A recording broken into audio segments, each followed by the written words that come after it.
Greetings, everybody. Hi, my name is Peggy Shaw, and I'm a board member with the Yale International Alliance. The YIA is a shared interest group at Yale University. We are an alumni group whose mission is to celebrate the international experience and to inspire our global community to address the issues of our time. So tonight, we are pleased to welcome you to the second talk in our series on DeFi. That's Decentralized Finance with Yuri Cataldo. Yuri comes to us from the drama school. He has an MFA. And in the spirit of a liberal arts education, he's shown himself to be good at learning new things. And here he is finding himself in the world of cryptocurrency, blockchain, and NFTs. He is now working at Autodesk as the International Innovation Development Manager and is getting his executive MBA at MIT as well. Now, if you all are like me, we've been inundated with news, not just about COVID, but about cryptocurrency and NFTs. So what is it? We're hoping that Yuri can take us, he can be our guide on this journey of discovering what NFTs are, what it means to us, and whether we should care about it just because some of these top athletes are spending millions of dollars on creating these NFTs, or 12-year-olds are making millions of dollars selling them. So what does it mean for us in society today? Anyway, this is Yuri building on his first talk last time about blockchain. So today we just will talk about NFTs. And without further ado, here's Yuri. Thank you, Yuri. Wonderful, of course. Thank you, Peggy, and thank you, the Yale International Alliance, for inviting me back again. So I did something right the first time, which I appreciate. So tonight, we'll be talking about NFTs, the good, the bad, and the ugly. And my goal here is to cut through the hype of what you may have heard in the media or just, on some random ads, and to help everybody who's tuning in, whether it's looking live or during the recording, to have an understanding of what these mean and what are the implications moving forward. So first, let's start in the 14th century. Now, when we look at how different societies and individuals respond to areas of drastic change, a good place to look at is in the arts. So after the bubonic plague in the 14th century, we saw a rise of different types of art that was in one way a direct result. And so in one of these, this is Giotto's Madonna or the Canterbury Tales, you're looking at the fears and struggles and change that went through the minds of these different artisans and how it came out in their art, in their writing, in other areas. Chaucer's Canterbury Tales particularly, while it doesn't speak directly to what life was like during the plague, it is a story of eclectic travelers who are on a pilgrimage and they have to tell stories to see who has the best one. It does deal with the themes of death and alludes to the ideas of moral corruption, of humanity. And there are a lot of contexts and clues that give us an indication that this was heavily influenced by the plague. So let's fast forward now to 2020, and we saw something happen in the artistic community similar to that. So suddenly we were faced in a world where we couldn't be together anymore. And this primarily showed itself in the music community. So places where we'd go see large concerts couldn't happen anymore. So we saw sudden pivots of different venues and interpretations based on these artists. So at the top corner here, you look at, this is Post Malone. He did a fundraiser for the World Health Organization where he live streamed a concert. I'm going to guess that was his house. There's another in the bottom corner here. This is the musician Luke Combs. He wrote a very moving song called 6 Feet Apart, which spoke about the struggles he was having and his family was having about being 6 6 feet apart and the struggles of social distancing. We also saw on April 23rd, 12 million people gather in the game Fortnite to watch Travis Scott teleport around a beach and launch an audience members into outer space, and to give a virtual concert, which was one of the first of its kind until then. So while these responses were immediate into what was happening with the pandemic, we can see that a lot of the lasting change that happened is now being pulled further and will have implications in what's happening in the arts and music. But this idea of a digital transformation, particularly when you look at what Travis Scott did, is not new. This has happened and has been happening for a very long time. So it's relevant to talk about the fact that my day job is with the technology company Autodesk. And in the innovations space that I work at, we are looking at the digital transformation of the manufacturing and construction industry. What we're watching now is an acceleration from sensors to robotics to 3D printing and nanotechnology, the merging of the physical and digital worlds. And in the manufacturing construction world, it's often referred to as Industry 4.4, and we'll see how that adapts into other worlds. But what it's really coming down to is, again, the emergence of the physical and digital, which is important for tonight. In a lot of the manufacturing spaces and construction spaces, we're watching something called digital twins be built, which again it's the digital representation of a physical building or a factory floor. And we're watching workers now wear AR goggles, which stands for augmented reality. And the gamification of the workspace is happening. We're watching construction workers wear AR goggles and learn how to assemble parts or some parts of buildings very quickly by watching a digital screen that's interacting with their live environment. So this is something that is happening now in live time. And this convergence has been accelerated because of the pandemic. Now, I mentioned in the last talk very briefly about the evolution of the web. So we talked about Web 1, Web 2, and Web 3, and that's not about tonight's talk. But the important thing also to keep in mind with tonight's talk is in Web 3, we're talking about the emergence of a decentralized data network. In the future, on a Web 3 type of platform, which is made possible because of blockchain, individuals will have more control of their data. So that could be your own personal health data, that could be your car's location, the performance data of whether you're exercising or not. The point is you get to decide, and you will be able to sell, barter, trade, whatever you want with your data without losing control and ownership and giving up privacy. This is an important aspect of where we're headed down here. Also, last time I talked about, in addition to this paradigm shift, with the advent of blockchain, a particular project that came out in 2015 called Ethereum made a lot of what we're talking about tonight possible. So as a recap, Ethereum created this platform that individual projects can build upon, very much like an Apple iOS system. They've also created a way for something called smart contracts. Smart contracts, as we mentioned last time, are self-executing digital contracts where they automatically transfer currency or an asset once the underlying code has established that parameters have been met. So again, it's very much a if this, then that, which is important when we get into what NFTs are and how they're interesting. The other part of what Ethereum made possible is the idea of a NFT or non-fungible token. And so I hope this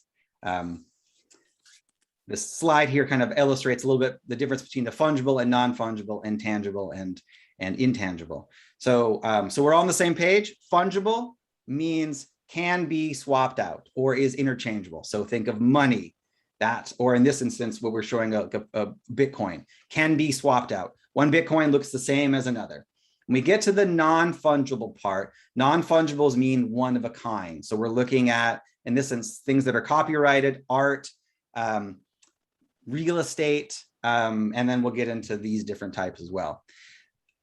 A key thing to remember tonight is that what NFTs do is they enable the digital property rights of things. And any digital thing, in fact, can be turned into a tradable asset part of an NFT.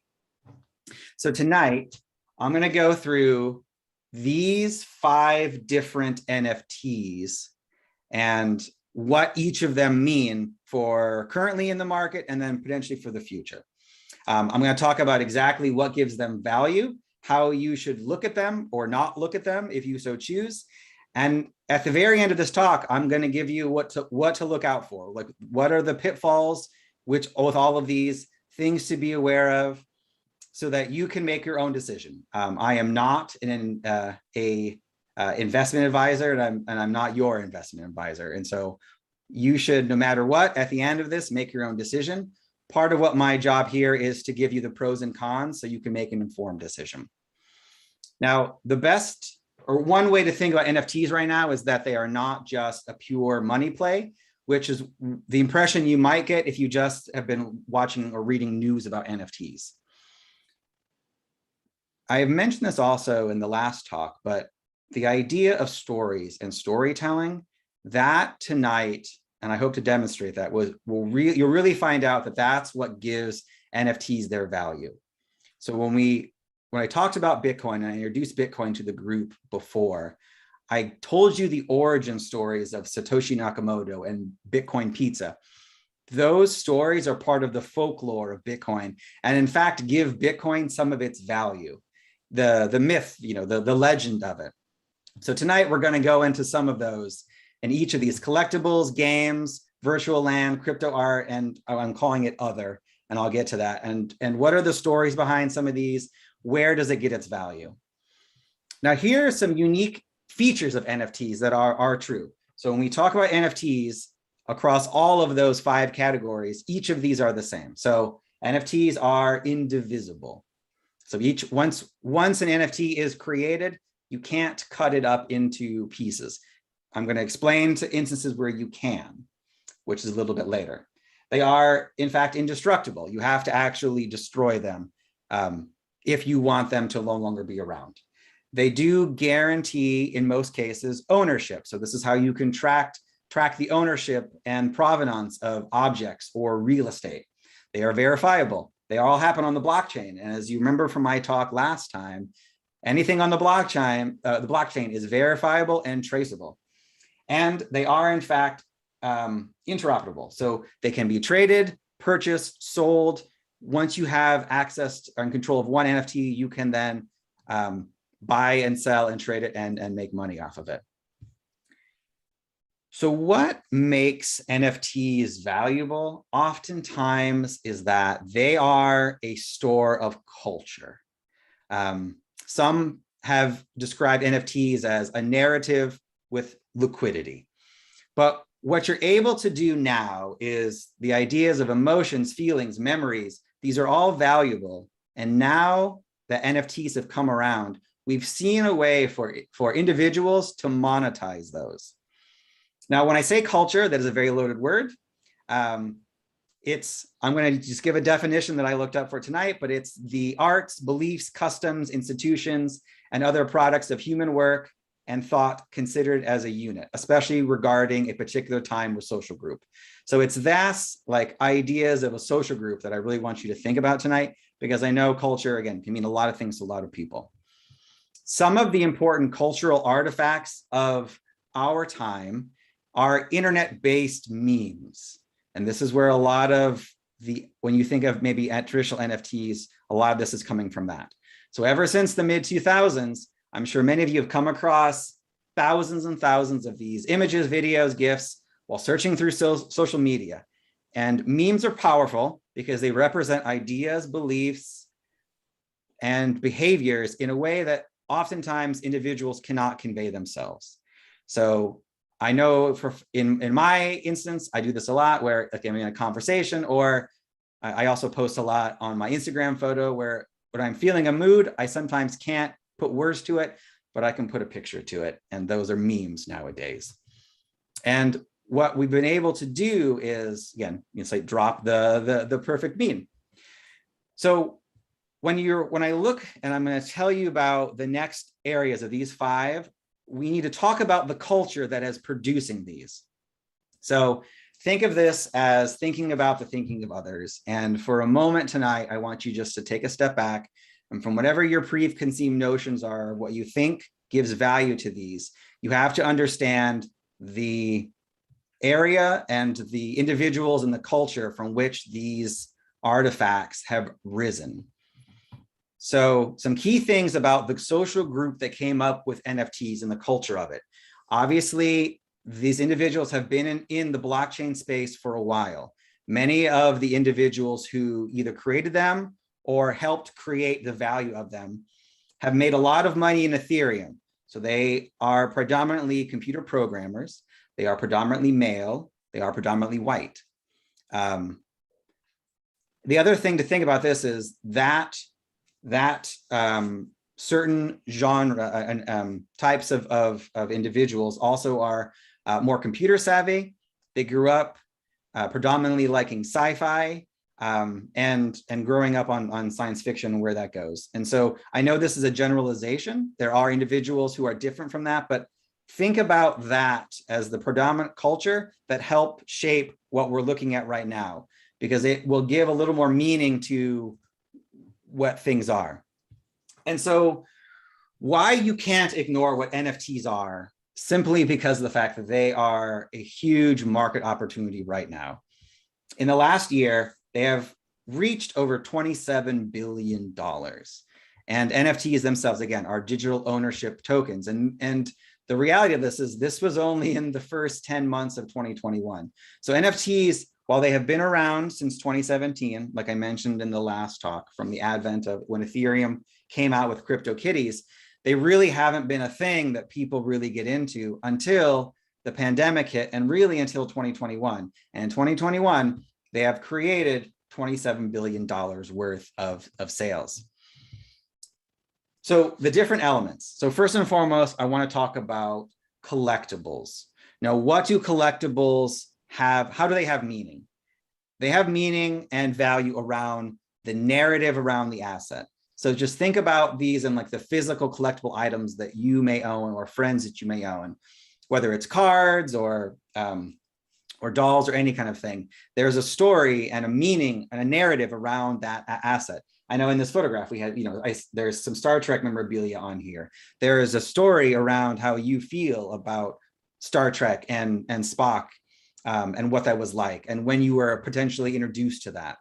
So the categories of crypto collectibles are kind of wide.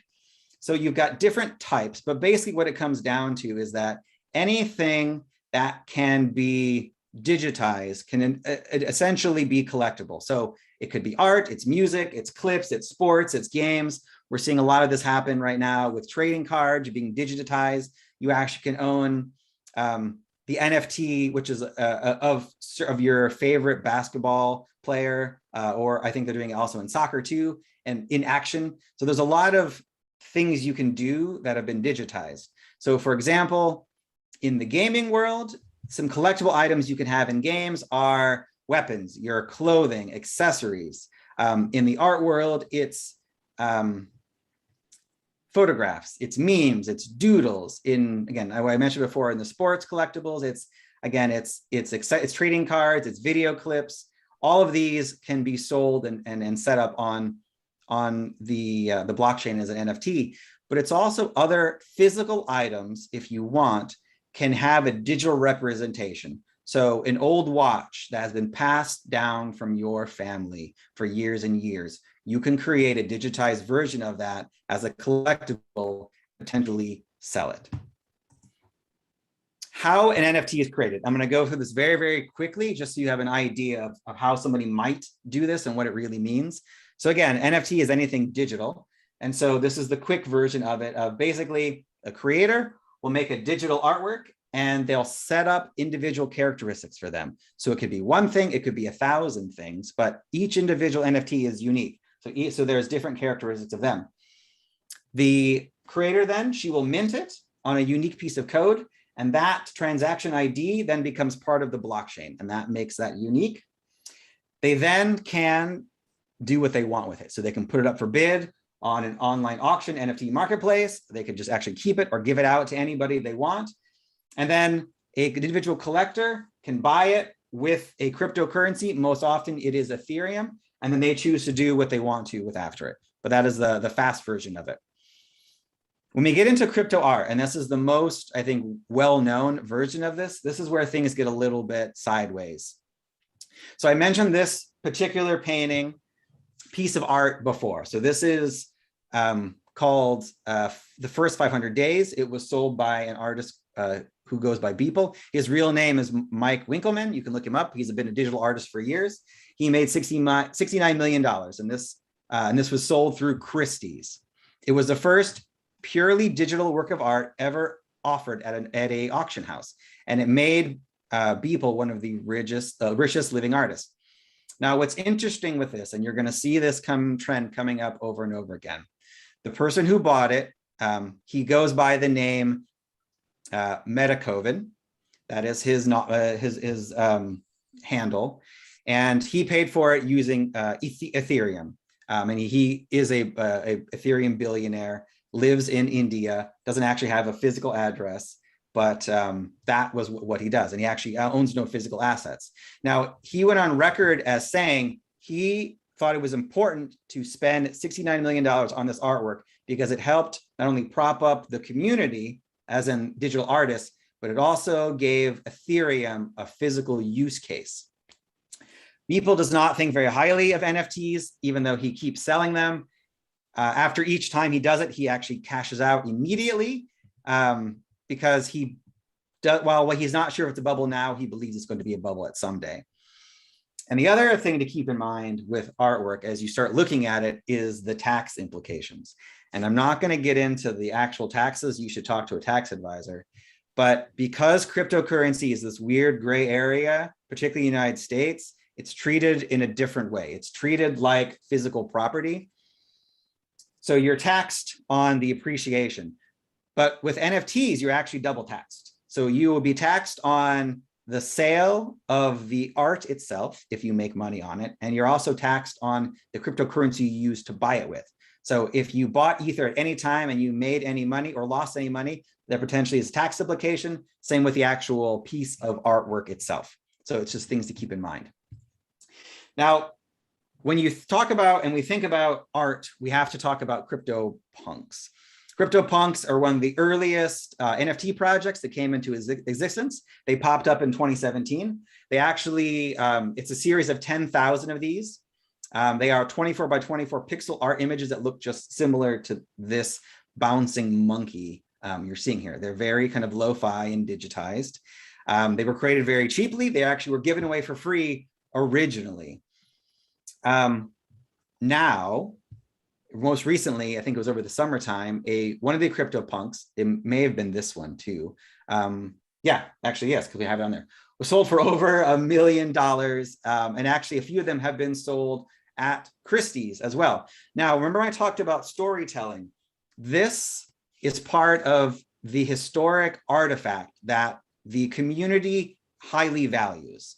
And so a lot of, let's say, old school blockchain cryptocurrency individuals hold on to these as very highly prized because they were given out for free originally. And originally they had no value, but it took some time to make them more valuable. Now, you can't really use CryptoPunk for anything else other than what's called flexing. So if you start looking through Twitter, you will see individuals who are more old school crypto people or who just can afford them now, and they set them as their avatar because there's no blue check mark for cryptocurrency yet, but this is like the blue check mark. And so you'll see these popping up more and more as people wish to flex with how either well they've done in cryptocurrency or how old school they are. Another element type of art you should look at or know about, these are called the Bored Ape Yacht Club. Very much like CryptoPunks, it was a series of NFT avatars that were released. These actually were released in 2020. What's also interesting about these is, so there were 4 pseudonymed artists, but we know one of the artists, she's actually came out of RISD, and she recently sold So these example are a recent collection that she did for Art Basel in Miami that just came out recently. What's interesting, again, about the Bored Ape Yacht Club is that individuals now are taking these NFTs and creating companies out of them. So while we don't really see that happening with CryptoPunks, with the Bored Ape Yacht Club, we are seeing the individual owners of these NFTs form companies to show off how much they love this NFT. So there's like a coffee company. It's not one of these, but there's like an individual turned a coffee company out of this. There's a series of dog NFTs that have come of this too, called the Bored Ape Kennel Club. There's also something called the Mutant Ape Yacht Club. I know there's a lot of these. And it gets a little bit confusing, but we're not going to go down that rabbit hole today, but just to be aware of these CryptoPunks and the Bored Ape Yacht Club are the most prominent one of the NFTs. Now, when we get into the next version of this, we have to take a step back and just talk about the metaverse very, very quickly. And so when I say the metaverse, what I mean is a collective visual shared space that's created by the convergence of virtually enhanced physical reality and physically present virtual spaces. And so we're talking about virtual worlds, augmented reality, the internet, the convergence of the physical and digital, all interacting in a digital space. Hopefully that's not too confusing. But think just digital worlds. This is a snapshot of what Facebook is trying to do. They just, again, if you missed that, they just changed their name to Meta. And they're trying to physically, and I actually had a call with some of their developers earlier this week, trying to create a world where individuals are interacting. They're there to meet, to work, to live, to play, to build things, like to physically come together and in this virtual space, build a building and build things together and work on projects. Now, this talk tonight is not about the metaverse, but for what I'm talking about next, it's important to just think about that. And that is virtual land. So when I often hear this, oftentimes from other people, they'll say, okay, so somebody just spent a lot of money in virtual land. Why would they possibly do that? And so this is why, and I want to help you with that. So what makes virtual land give its value is the location, the context, and the parameters of it. So real money right now is being spent by investors, by speculators in worlds and cities that only exist virtually. One of these worlds is called Decentraland. And you can construct, there's actually a photograph of what Decentraland looks like. You can actually construct whatever you want on your plot of land. The goal of this, many people hope that by trading, they can build something and then they could trade goods and services in this virtual world using the cryptocurrency of that virtual world. So you could buy a plot of land, you could make, whatever you want in it. And in a bad cliche way, it could be the new American dream type of thing. So why do people actually want right now to buy them? So first and foremost, it is a new class, an asset class.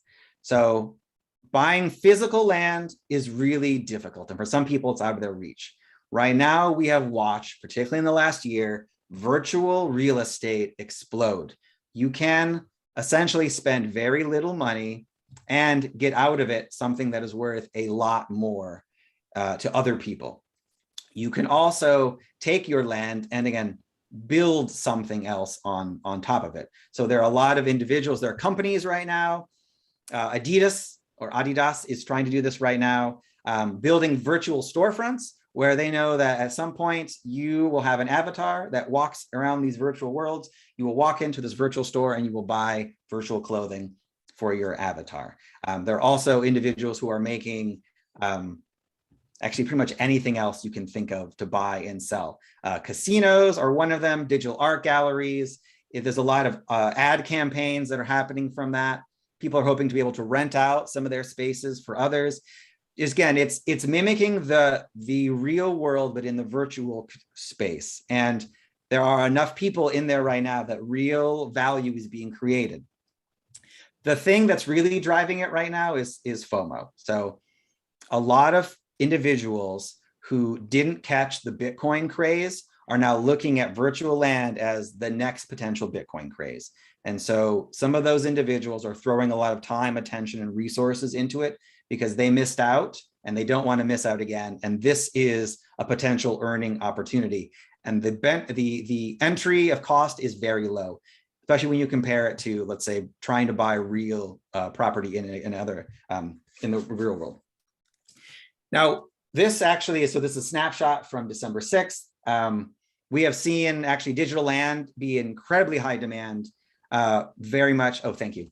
Yeah, sorry. FOMO is fear of missing out. I apologize. Sometimes I try to talk about the acronyms I'm using or initialisms or even just jargon, and I missed that one. So thank you. So digital land right now is in very high demand. We have seen that there have, in the last few weeks, there have been over $300 million in sales just in digital land alone, particularly in places called, digital worlds called the Sandbox. That's one place to look at for this. Well, again, we're seeing more and more individuals who have thought they mixed out, coming in and spending a lot of money. One of the creators of this digital land called Axe Infinity, I'm going to talk about what they are in a second, believes that individuals want to find someplace to mingle virtually. And so it's important to have these virtual environments that need to mirror the physical world, which is why they're working hard to build up a representation of what the physical world is digitally. This trend of the metaverse is even bigger than cryptocurrency. So I'm not sure if you're familiar with the company Roblox. What Roblox is, it's an online platform where users go to play games. Now, what makes Roblox even more exciting is that it's not a game itself, but it is a place where the individual users create these games. And oftentimes they're educational games for children. And it is a way actually for children or actually anyone to learn how to code by making a game. So the gamification of code. And they've been doing phenomenal, particularly just this last quarter, they've upped their cap by $26 billion. So even if you think that maybe the metaverse isn't a real thing, it's a very real thing to Roblox, and they are a publicly traded company, and you could invest in them tomorrow morning if you wanted to. The other area I want to talk about are games. Now, what gives games value is their asset utility. So if you've ever played a game, you realize that there are characters of the game. All the characters have different outfits. They're called skins. They have different weapons. They have different missions. All of these are important aspects of the games. And until recently, your character could only, let's say, make in-game purchases in that game. So if you're playing something on PlayStation and you buy a new skin or you buy weapons, that's for that game. What's happening now in crypto gaming is that there is, in fact, a way to make money from this. And so as you go on missions, you are then getting rewarded by tokens for the in-game and the in-game cryptocurrency. You can then take those tokens and trade them for real dollars and real cents and make money that way. There's also something that's happening now where games are starting to work with one another.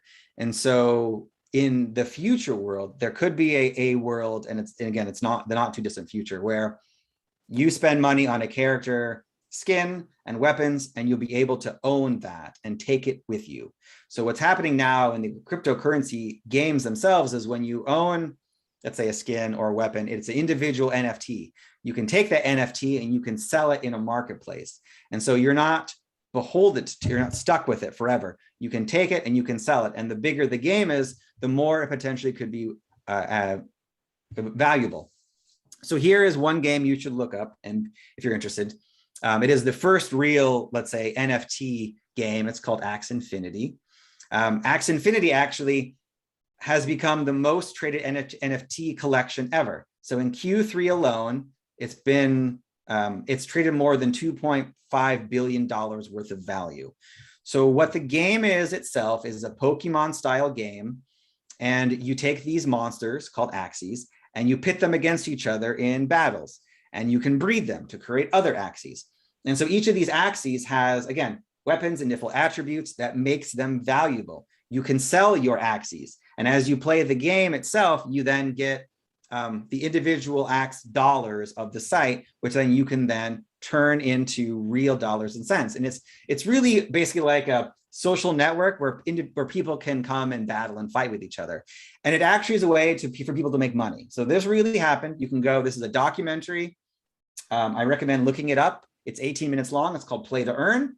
There's a group in the Philippines who lost their jobs, and they came together as a community and they started playing Axie Infinity, and they earned money for themselves and their community by playing a game. Now, that itself is an absolutely kind of amazing new concept of where somebody can earn a full-time living by playing a game. We're seeing that also pop up in a couple other ones. And so this is another game that's interesting. And for full disclosure, I think it's interesting, but I also helped out this game a little bit. I invested in it, and I also took a quick role as the head of PR to make sure that they got off on the right foot. But this game, Dreams Quest, is going a little bit deeper from what Axie Infinity is doing. And so they're making the barrier of entry very easy now. With Axie Infinity, you actually have to buy your way in. Dreams Quest, it's free to get in. Dreams Quest is also leading the way of games talking to one another. So pretty soon you'll be able to own an NFT in one game, and then in one way, walk over to another game in another, like Axie Infinity, and suddenly you're taking all those qualities and attributes with you. So you own everything that came with you, and you'll be able to buy and sell and trade it. What also Dreams Quest has been doing is they found a way to create something called dynamic NFTs. And so what's really interesting about some of the NFTs they're creating is when you go on these missions or you battle one another, they have found a way to add in the attributes of the weather in one of your locations. And so if it's raining where I am and I take my character into battle, that NFT I get from that will show that it was raining at that time, or if there's a storm, or if it was snowing, and that different attribute will give it additional value in other ways. And you can also, with all of these games, you can rent out your NFTs to other gamers. Very much like if you're playing a traditional game like Magic the Gathering, you can then lend your cards to other people. You can rent out your NFTs to other gamers and then make money that way. And so it's a whole new ecosystem that's happening, and is going to keep expanding as the metaverse keeps coming, because gaming is a very easy way for everybody to start working together in that. The final version of NFTs I'm going to talk about tonight is what I'm calling the other.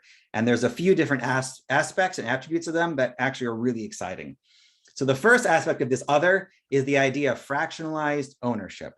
So a key benefit of an NFT fractionalized ownership, obviously, is that you don't have to own a single thing. You can own a fraction of it. So for example, this original crypto ape, what we're looking at here is, if you were to buy it straight up, would be hundreds of thousands of dollars. Well, there are ways for individual owners to fractionalize them. And so you could break them up into any way you want to. And instead of having somebody buy the full one, you could have 1,000 people own a little piece of it.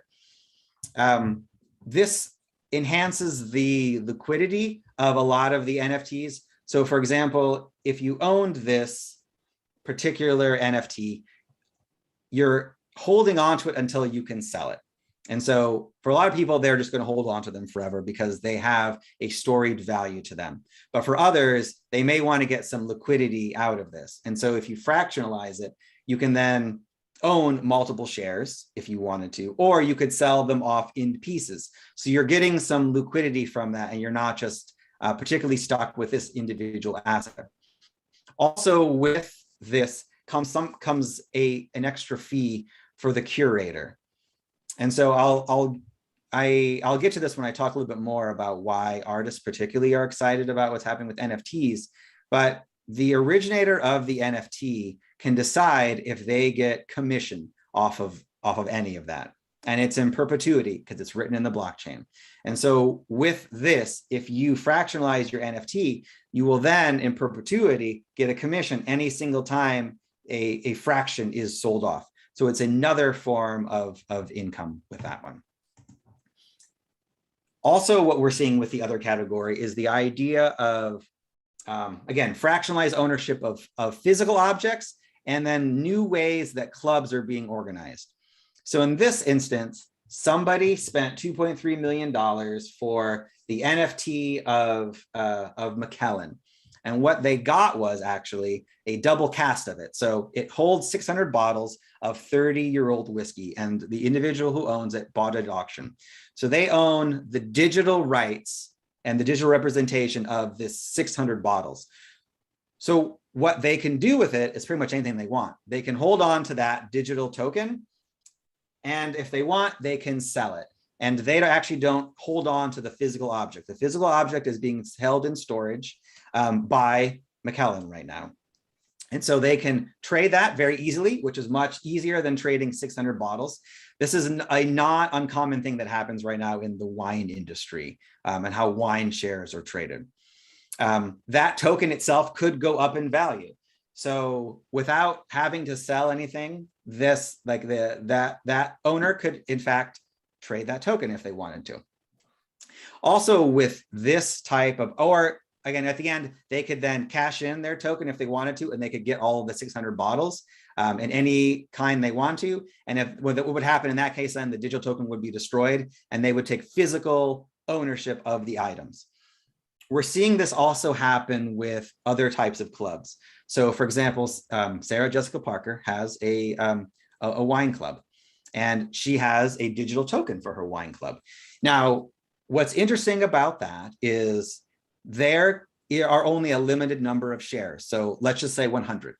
You could be one of the first 100 people to buy into Sarah Jessica's wine club. And by owning that NFT, it gives you special rights to potentially go on trips or to receive special bottles at some time.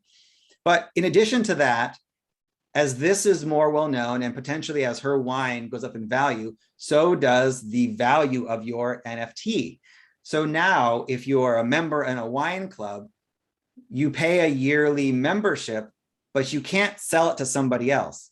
Now you can. As the wine becomes more valuable and as the club becomes more valuable, so does your share in that club, and you'll be able to sell that off if you so choose.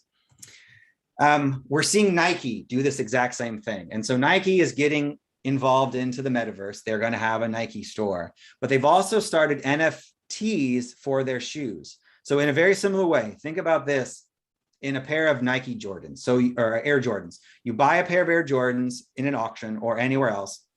You own the digital representation of that in an NFT. Now, you don't physically hold on to the Jordans, you hold on to the NFT.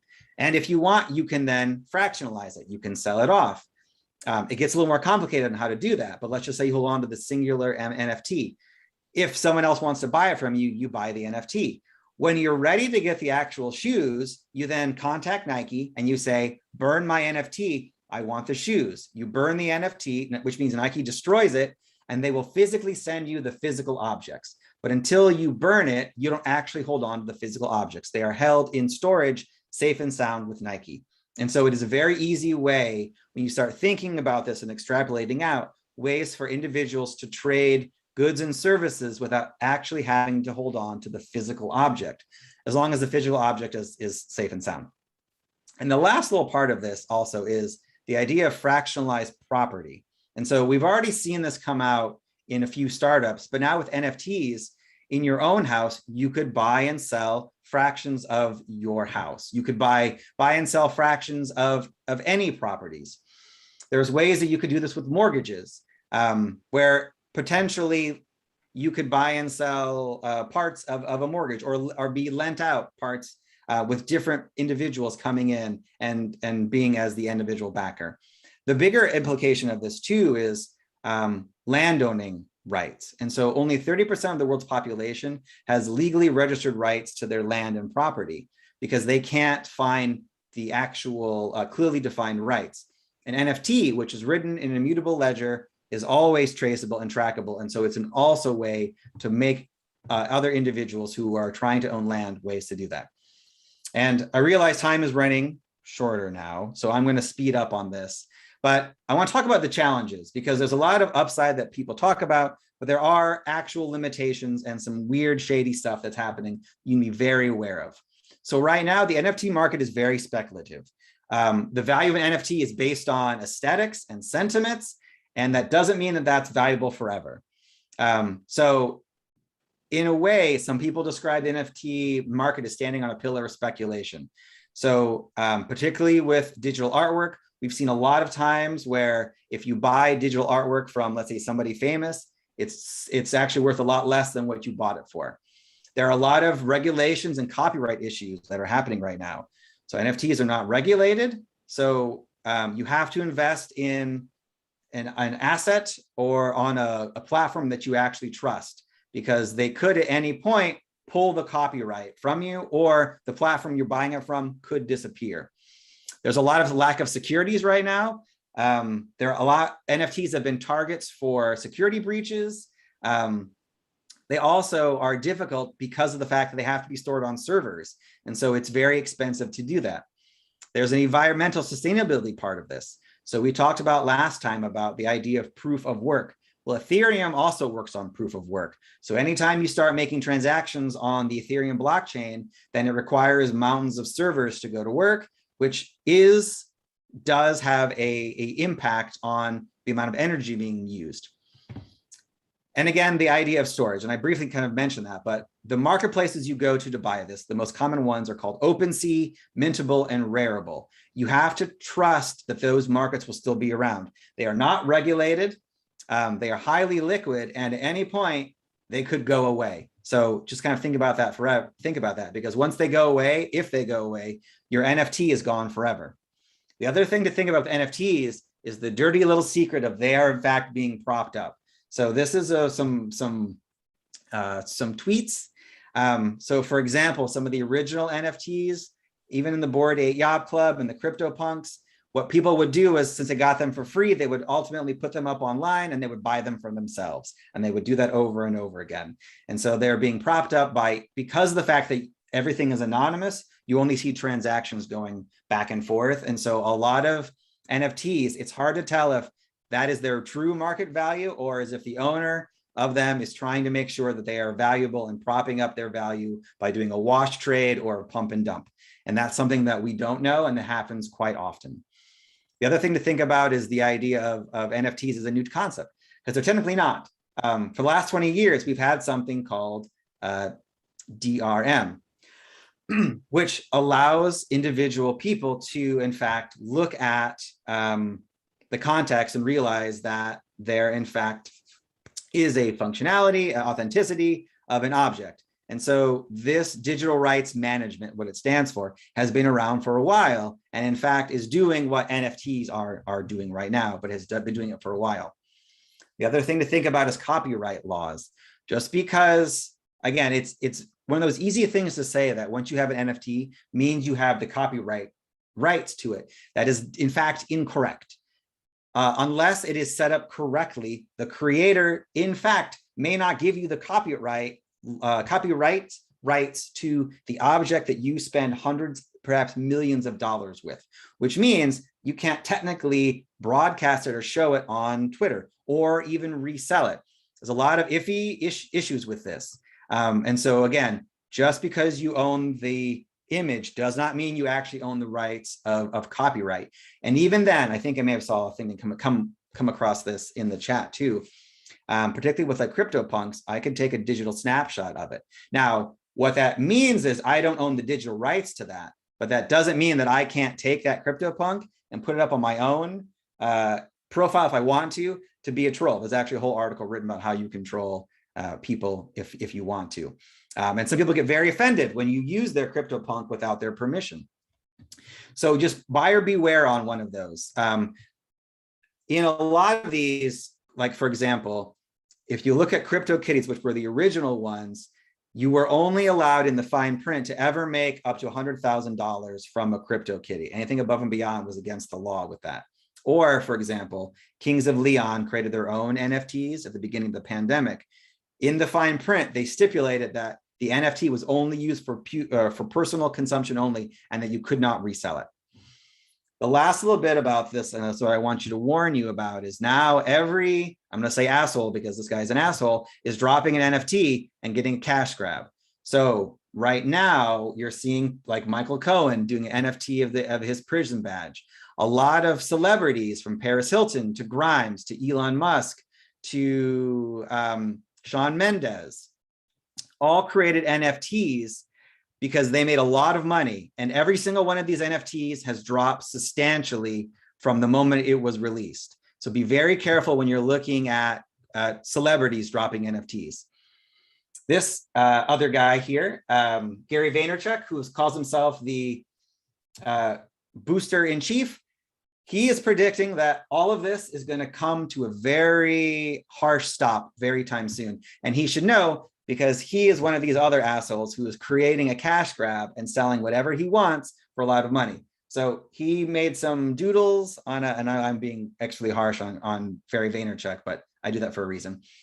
He made some doodles on a piece of paper, turned them into NFT, and made $1.2 million from that. What you're seeing is something very similar with a lot of celebrities and a lot of artists, in that some of the ones who are less well-known are just like pulling out any digital file from their cupboards and then turning them into an NFT and then reselling it. So there's some bad to that. The good of it, and this is what I want to kind of leave you with at the end. What's amazing about NFTs is right now we are hitting a new age for creators. So for the first time in a long time, creators are able to make money from their art and be able to choose themselves to do this. And so they get to choose what they put for sale, what it's for sale as. They don't have to go to a third party to do it. And they also get residual income. So it's set up as part of the NFTs. Anytime your artwork is sold, you get a commission on that in perpetuity. And so it's an actually amazing part for artists, particularly artists who already have want to try some new venues and really get involved in what's happening in the space. We've seen this happen sometime with musicians, but now any artist, any creator of any kind, things again, from writers and books to painters, sculptors, photographers, have now a way to make money from their art and choose themselves. And the future of NFTs is an interesting one. So obviously the arts, we're going to see a lot more elements of the arts coming out now, and give a sense of, again, of people being able to have a stronger work with their community. So as an artist, they can put out individual NFTs or create a better community around what they're doing. This is the same for sports teams, for musicians, because now you create these assets and you can work directly with the people who are the most excited about your work. So the idea of like your 1,000 true fans, artists, musicians, any kind of creator can now do this and work directly with their fans, and they don't have to go through an intermediary. We're going to also see NFTs coming about very quickly, and I've been working with a couple of startups who are doing this in the luxury goods space and sports memorabilia. So remember before we talked about blockchain, how everything is on the immutable ledger.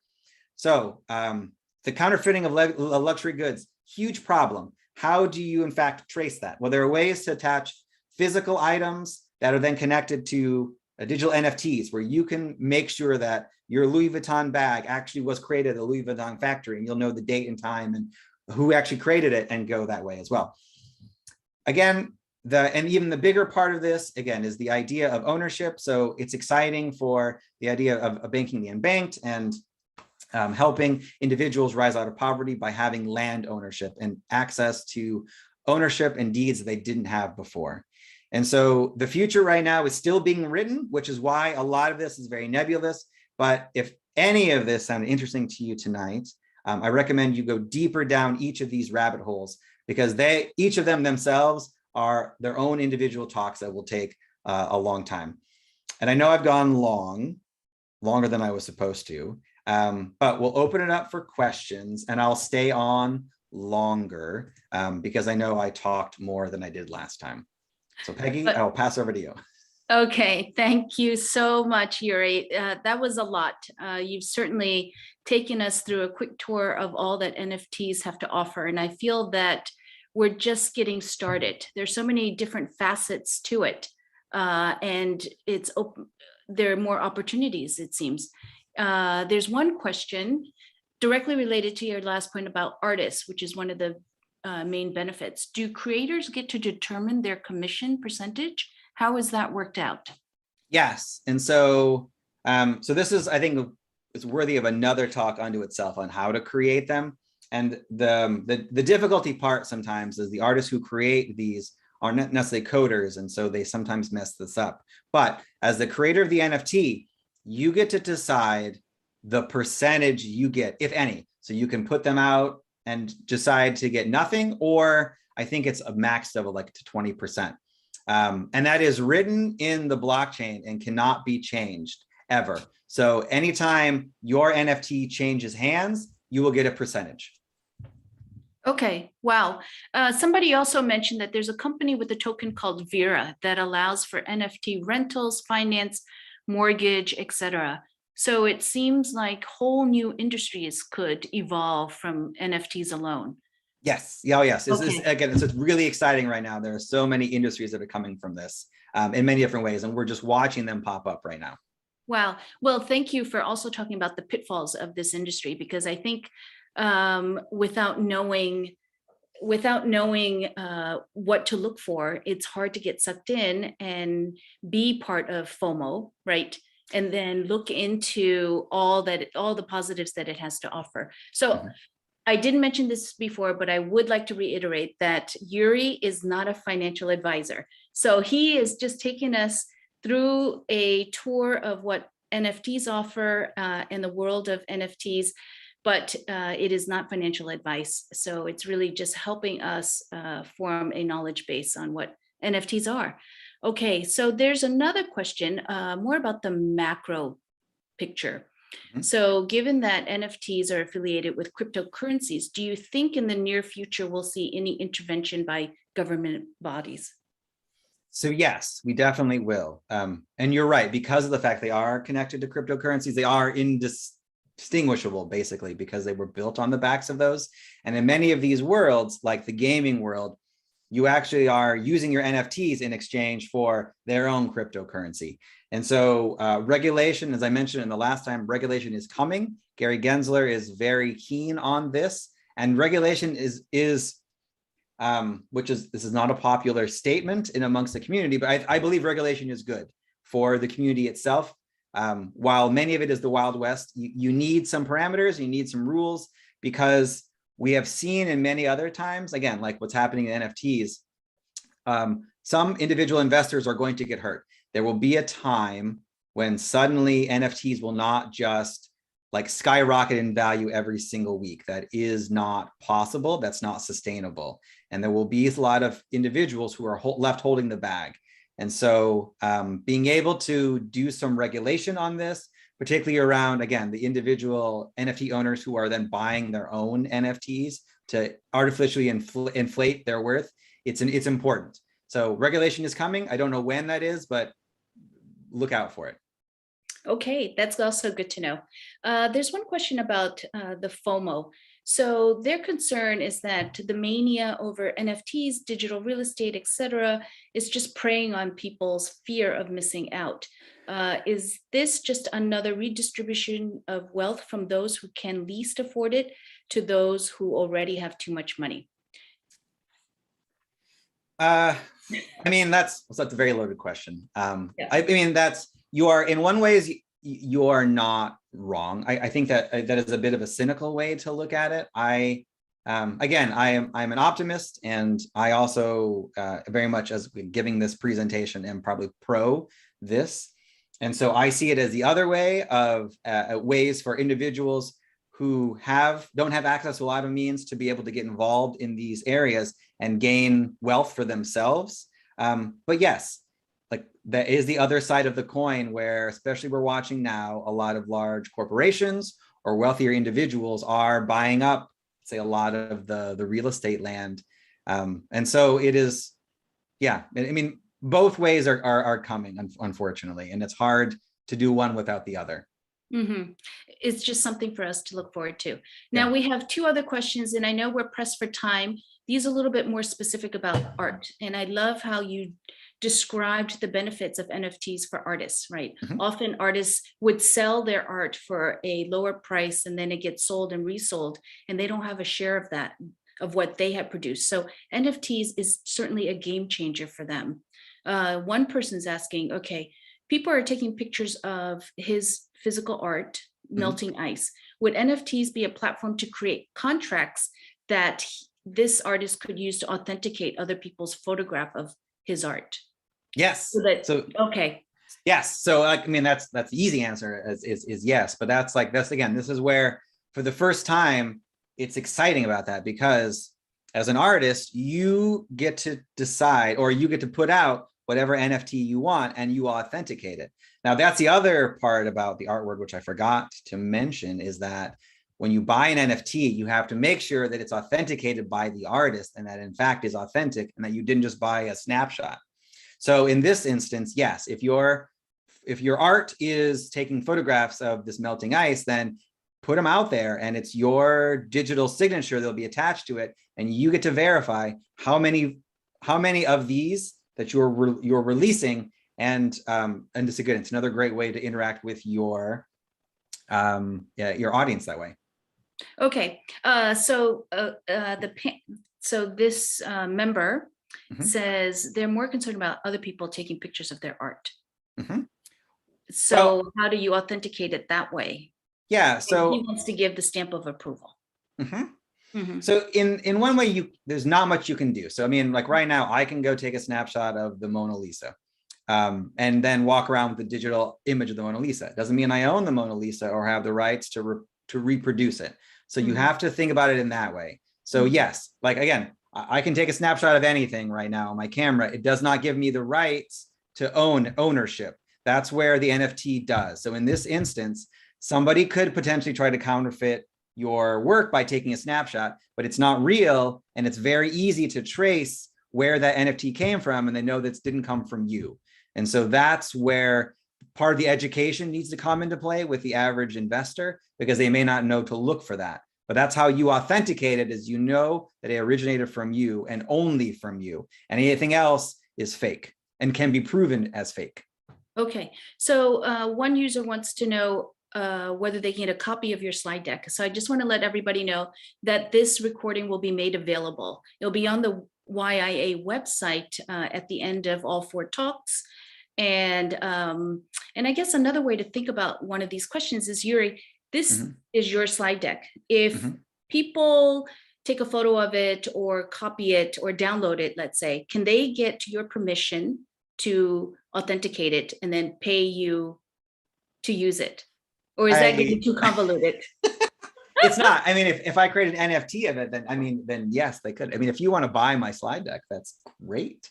I mean, it's a start of just everyone's kind of clear on this. I'm in the process of working on a new book, and that's a lot of this early information. This is where it's coming from. So this is like early germination of ideas based off of what I'm seeing in the space.